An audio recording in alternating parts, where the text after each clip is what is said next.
ഹേ all. അപ്പോൾ നോമ്പെടുത്തിട്ട് പഠിക്കരിക്കുമ്പോഴാണ് ഒരു കഴിക്കാൻ തോന്നട്ടോ. എക്സാമാണ് വരാൻ പോകുന്നത്. എന്നാൽ കഴിക്കണമെന്നുണ്ടെങ്കിൽ ഞാൻ തന്നെ ഉണ്ടാക്കുമ്പോൾ അങ്ങനെ പെട്ടെന്ന് ഉണ്ടാക്കാൻ വേണ്ടി ഒരു ഐഡിയ മൈൻഡിൽ കയറിയതാണ്. അപ്പോൾ നമുക്ക് എന്തായാലും കിച്ചണിലോട്ട് പോകാം.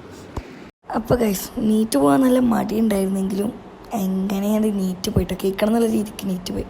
അപ്പോൾ നമുക്ക് എന്തൊക്കെ നോക്കിയാലോ, 4 മുട്ടയും 2 ഉള്ളിയും പിന്നെ നിങ്ങൾക്ക് എന്തൊക്കെ വെജിറ്റബിൾസാണോ വേണ്ടത് അതൊക്കെ ആഡ് ചെയ്യുക. ഞാൻ തക്കാളിയും പിന്നെ മല്ലിച്ചപ്പും മാത്രമാണ് ആഡ് ചെയ്തിട്ടുള്ളൂ. അതിൽ കുറച്ച് ഉപ്പും പിന്നെ മയോണൈസും അതേപോലെ കെച്ചപ്പും ഇതാണ് ഞാൻ ആഡ് ചെയ്തിരിക്കുന്നത്. പിന്നെ ഈ മുട്ടയിൽ കുറച്ച് ഉപ്പിട്ടിട്ട് നോർമൽ നമ്മൾ പൊരിക്കാൻ വേണ്ടി ഉണ്ടാവില്ലേ, വേണമെങ്കിൽ കുരുമുളക് കൂടെ. എൻ്റെ കുരുമുളക് ഉണ്ടായിരുന്നില്ല. പിന്നെ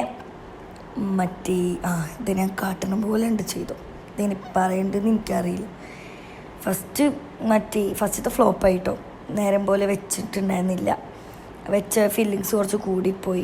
ഇത് കറക്റ്റ് വെച്ചാൽ തന്നെയാണ് നടക്കുള്ളൂ കേട്ടോ, ഇത് മടക്കാൻ നടക്കുള്ളൂ. പിന്നെ രണ്ടാമത്തേൽ ഫില്ലിങ്സ് കുറച്ചാക്കി വെച്ചു. പിന്നെ അതിൻ്റെ മേലെ ചീസും വെച്ചിട്ടോ. അപ്പോൾ വെജിറ്റബിൾസൊക്കെ ഇഷ്ടമുള്ള ഒരാൾക്ക് ഇത് ഇഷ്ടമാവും, അല്ലാത്തവർക്ക് ഇഷ്ടമാവും. ഞാൻ ഫസ്റ്റത്തെ പാനിൽ മാറ്റി രണ്ടാമത്തെ പാനിലാണ് മെൽറ്റ് ചെയ്യാൻ വേണ്ടി വെച്ചത്. കണ്ടോ, ഇങ്ങനെ എടുക്കുമ്പോൾ ഇങ്ങനെ ചീസ് വരുന്നതാണ് നല്ല രസമാണ് കേട്ടോ, നല്ല രസമാണ്. ചീസ് ഇങ്ങനെ ഇതായിട്ട് വരില്ലേ, അതന്നെ. പിന്നെ ഞാൻ ഉമ്മമാർക്ക് കൊണ്ടേ കൊടുക്കാൻ പോയപ്പോൾ കണ്ടോ, ഇതാണ് എൻ്റെ പട്ടിക്കുട്ടിയിട്ട്. ഒരു വട്ടം ഫുഡ് കൊടുത്തിട്ടുള്ളൂ. പിന്നെ എപ്പോൾ എന്നെ റോട്ടുന്നുണ്ടല്ലോ എൻ്റെ ഒപ്പം ഇങ്ങനെ വരും കേട്ടോ. പിന്നെ ഉമ്മമാർന്ന് വന്നപ്പോഴത്തേനും ബാങ്ക് കൊടുത്തിട്ടുണ്ടായിരുന്നു.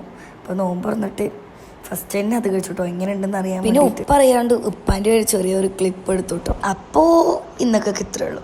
ബൈ.